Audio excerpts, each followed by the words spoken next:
Hello, c'est HR, votre chroniqueur. Alors j'ai été voir au cinéma The Substance avec Demi Moore.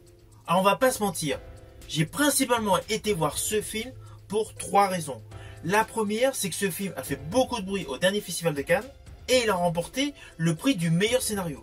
La seconde est le fait de retrouver sur grand écran une actrice de talent, Demi Moore. Et la troisième raison, c'est que beaucoup de critiques ont dit que ce film avait un côté horrifique innovant. Donc forcément, ça m'a hypé.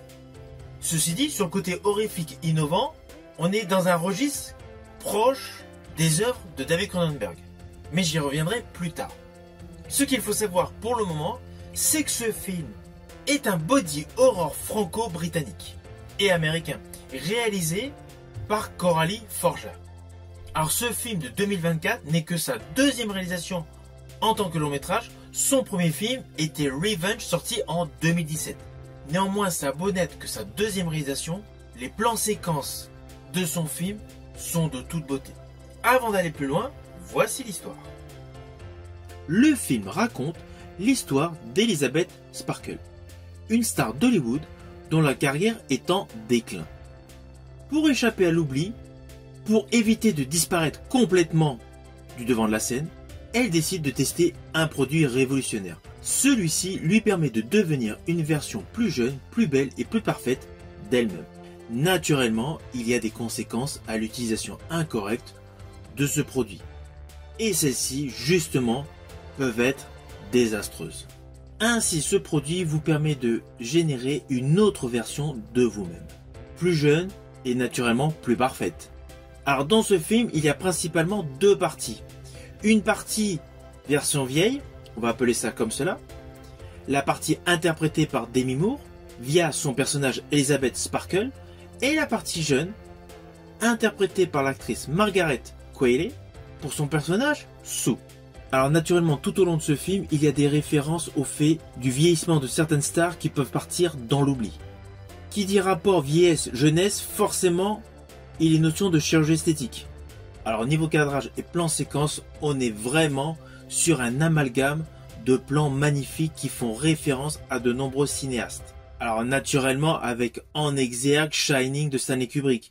Mais cela n'empêche pas qu'il y a des références concernant Hitchcock. Alors outre le fait du côté très punchy, des couleurs vives, des couleurs chatoyantes, le score qui accompagne tout le film donne l'impression de sortir de boîte de nuit.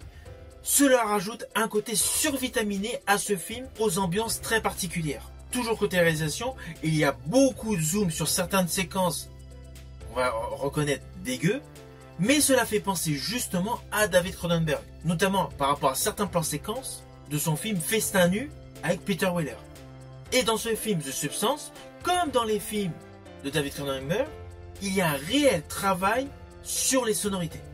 Et votre perception à les recevoir. Alors l'élément sonore où selon moi est criant clin d'œil par rapport à David Cronenberg, c'est celui de l'accident de voiture. Forcément vous êtes obligé de penser au film Crash. Cela n'empêche pas que toute la dernière partie de ce film est réellement gore. On est vraiment dans un côté ultra horrifique. Et cela fait radicalement contraste avec le côté paillettes, lumière, flashy et musique pop des 2 premiers tiers du film.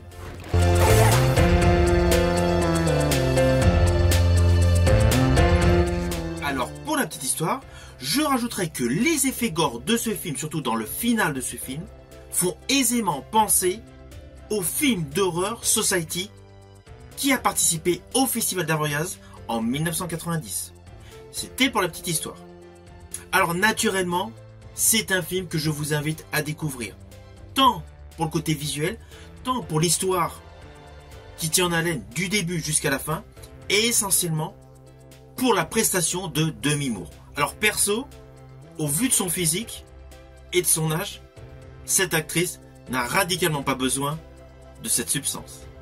Je vous dis à bientôt pour une prochaine vidéo.